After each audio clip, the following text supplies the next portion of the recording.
si vous voulez bien prendre place pour qu'on puisse commencer cette session extrêmement importante, ce grand colloque qui a été travaillé pendant plusieurs mois, hein, je dois dire, et qui, je pense, va nous apporter beaucoup.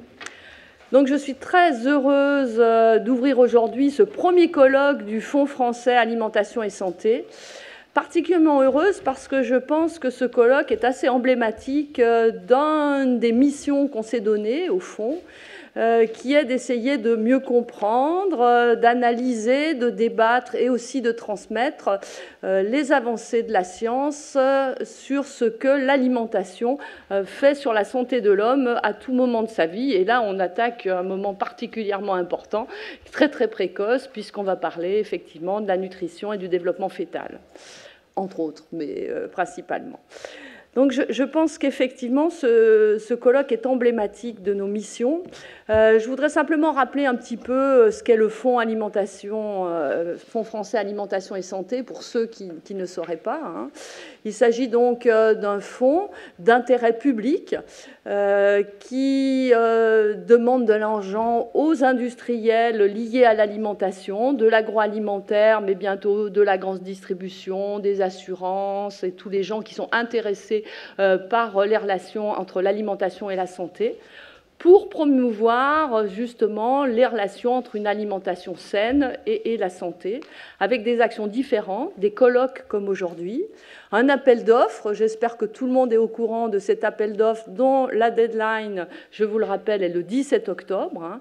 Un appel d'offres qu'on a voulu aussi emblématique, fortement doté. Je vois des gens qui ouvrent des grands yeux, apparemment, ils ne sont pas au courant de l'appel d'offres. Donc je pense que l'équipe dirigeante du fonds va se faire un plaisir, au cours des pauses, d'expliquer ce qu'est l'appel d'offres. Un appel d'offres qui est quand même doté d'1,8 million € pour le total, et donc qui est emblématique de la volonté forte qu'a le fonds de jouer un rôle dans la recherche et dans le développement de ces relations entre alimentation et santé.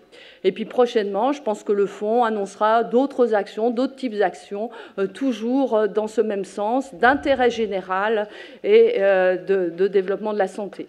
Je crois que ce qui est très important, c'est que le fonds est bien dans la continuité de ce que se faisait l'IFN, c'est-à-dire de mettre en relation des scientifiques, des chercheurs du monde industriel et des gens aussi, des acteurs économiques industriels autour de problématiques communes afin de développer une culture commune.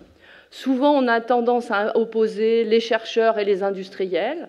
Mon parti pris, et puis à l'heure des conflits d'intérêts, on peut en dire long, mon parti pris est de dire que ce n'est pas nous qui allons nourrir le monde, que si on fait une barrière entre les industriels qui fournissent l'alimentation, les médecins, les chercheurs qui pensent bien faire et connaître, si on établit une barrière, on va droit dans le mur et ce n'est bon pour personne. Il est extrêmement important qu'on ait un dialogue, qu'on puisse progresser ensemble, et c'est qu'en travaillant ensemble sur des sujets un petit peu difficiles que l'on pourra avancer et avoir des actions réelles de santé publique pour le bénéfice de tous. Donc ça, c'est le fonds. Donc un des objectifs du fonds, c'est d'animer la discussion scientifique et ses rapports sciences-société. Alors le sujet aujourd'hui, à mon avis, est à la fois exemplaire, emblématique et particulièrement difficile. Et je veux remercier Claudine Junien qui s'est investie, j'oserais dire, lourdement dans cette tâche, parce que pour bâtir un programme équilibré, extrêmement intéressant sur ce sujet. Alors ce sujet est particulièrement sensible parce qu'on est partagé entre un enthousiasme du chercheur sur l'importance des découvertes, leur multitude, surtout des découvertes récentes qui changent un certain nombre de concepts qu'on avait, et ces concepts vont vous être expliqués. Donc on a beaucoup de données nouvelles qui nous excitent en tant que chercheurs, qui ouvrent des potentiels extrêmement importants et qu'on a envie de transmettre.